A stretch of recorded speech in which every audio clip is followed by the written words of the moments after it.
Baiklah, di sini saya akan melanjutkan materi pertemuan yang ke-15, yaitu tentang hal-hal yang bid'ah berkaitan dengan kematian. 1. Meratap. Sebagaimana sabda Nabi SAW, artinya dari Abu Malik Asy'ari bahwa Nabi SAW bersabda, di tengah-tengah umatku ada 4 hal dari jahiliyah yang belum mereka tinggalkan. 1. Membanggakan kedudukan. 2. Mencela keturunan. 3. Minta hujan kepada binatang. Dan 4. Meratapi mayat. Dan bersabda, wanita yang meratapi mayat bila tidak bertobat sebelum mayat matinya akan dibangkitkan di hari kiamat dengan pakaian daripada getah dan baju daripada koreng. Hadis riwayat Ahmad dan Muslim. Kedua, merobek-robek baju dan memukuli diri. Sebagaimana sabda Nabi SAW, artinya dari Ibnu Mas'ud bahwa Nabi SAW bersabda, bukan golongan kami orang yang menampar pipi dan merobek pakaian serta berteriak seperti cara jahiliyah. Hadis riwayat Bukhari Muslim. Ketiga, azan dalam kubur.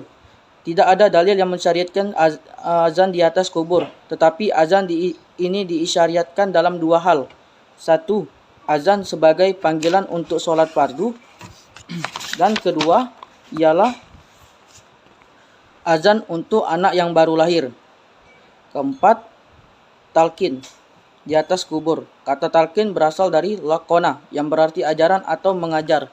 Jadi menakilkan mayat artinya mengajari orang mati, sedangkan mayat di dalam kuburnya tidak nampak gaib dari pandangan mata. Dengan kata lain, mengajari orang mati yang tidak nampak, oleh karena itu tidak logis mengajari orang sudah di alam barzah.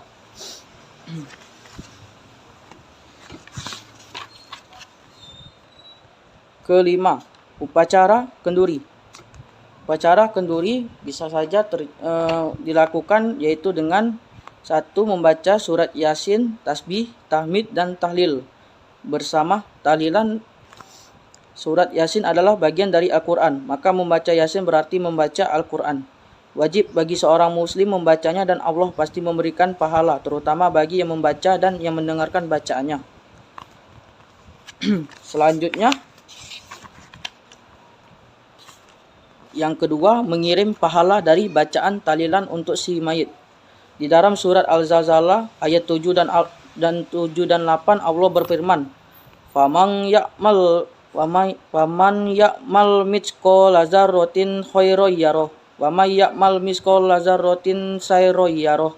Artinya, barang siapa berbuat kebaikan seberat benda yang terkecil pun, niscaya ia akan melihatnya, dan barang siapa berbuat keburukan seberat benda yang terkecil pun, niscaya ia akan melihatnya. Al-Zalzalah ayat 7-8. Ketiga, mengadakan jamuan makanan dan minuman di rumah ahli musibah. Sebagaimana sabda Nabi SAW, yaitu dari Hariri bin Abdullah Bajali. Katanya, kami menganggap bahwa berkumpul di rumah keluarga yang kematian dan mengadakan jamuan sesudah mayat di kubur itu termasuk ratapan yang dilarang. Hadis riwayat Ahmad.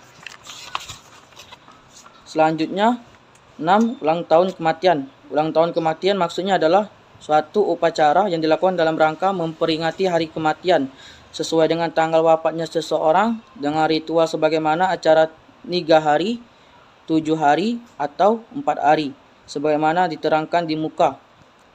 Adapun hukum mengadakan ulang tahun kematian ini adalah sama dengan hukum kenduri.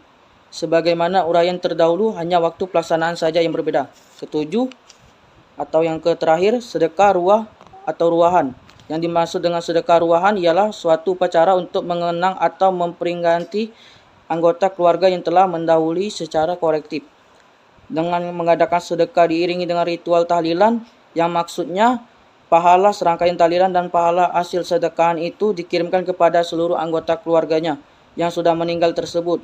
Adapun hukum sedekah ruahan ini adalah sama dengan hukum mengadakan upacara kenduri, karena ruahan ini merupakan kelanjutan dari acara tersebut. Baiklah, terima kasih atas perhatiannya. Saya ucapkan Assalamualaikum warahmatullahi wabarakatuh.